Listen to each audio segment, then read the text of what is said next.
Hello বন্ধুরা, তোমরা সবাই কেমন আছো? আশা করি ভালো আছো। আমিও খুব ভালো আছি। তো দেখো, এই কাপড়টা দিয়ে আজকে আমি গোপালের জন্য জামা বানাচ্ছি। গোপালটা অনেক বড় গোপাল, তো 1 বছর বাচ্চার মতন। তো সেই হিসাবেই আমি জামাটা কাটিং করে নিচ্ছি। তো এখানে আমি নিচের পাটটা কাট করছি, আর ওপরের পাটটা আমি একটুখানি অন্যরকম দেবো বলে ওপরের পাটটাও আমি কাট করে মানে ফর্মাটা আগে কেটে নিয়েছি। কেন জানি না, আমার ফর্মাটা আগে কেটে নিলে যে কোনো জামারই, ছোটো বাচ্চা হোক বড় হোক, ফর্মাটা আগে কেটে নিলে আমার সুবিধা হয় কাজ করতে, তাই আমি করে নিয়েছি। তো এই দেখো, এখানে ফ্রন্ট পার্টটা দিয়েছি। তো ফ্রন্ট পার্টটা দেওয়ার পরে ব্যাক পার্টটাও আমি করে নেব। ব্যাক পার্টটা করে নেওয়ার পরে তারপরে নিচটা কুচি দিয়ে সেলাই করে নিলেই আমার জামাটা কমপ্লিট হয়ে যাবে। তো দেখতে পাচ্ছ ফ্রন্ট পার্ট ব্যাক পার্ট করেছি। তো আর হচ্ছে গিয়ে তোমাদেরকে জোড়া লাগিয়ে দেখিয়ে দিই। এই দেখো, এটা এরকম লাগছে। আর আমি পুরোটাতেই কুচি দেবো ওপরের গলাটাতে।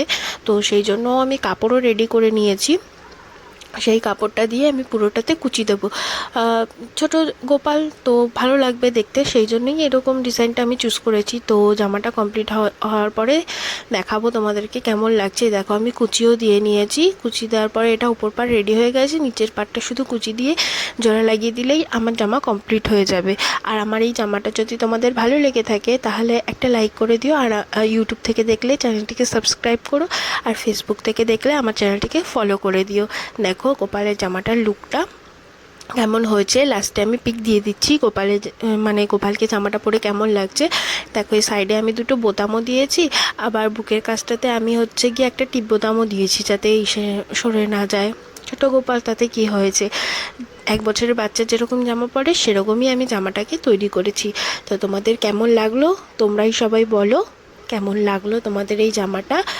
আর এরকম আরও অনেক ভিডিও আসতে চলেছে আমার চ্যানেলে। তো প্লিজ তোমাদের সাপোর্ট ভালোবাসার খুবই দরকার। তো আমার চ্যানেলটিকে একটু সাবস্ক্রাইব আর ফেসবুক থেকে দেখলে ফলো করে দিও। দেখো গোপালটাকে কত সুন্দর লাগছে না? তো আজকের মতন টাটা, দেখা হচ্ছে নেক্সট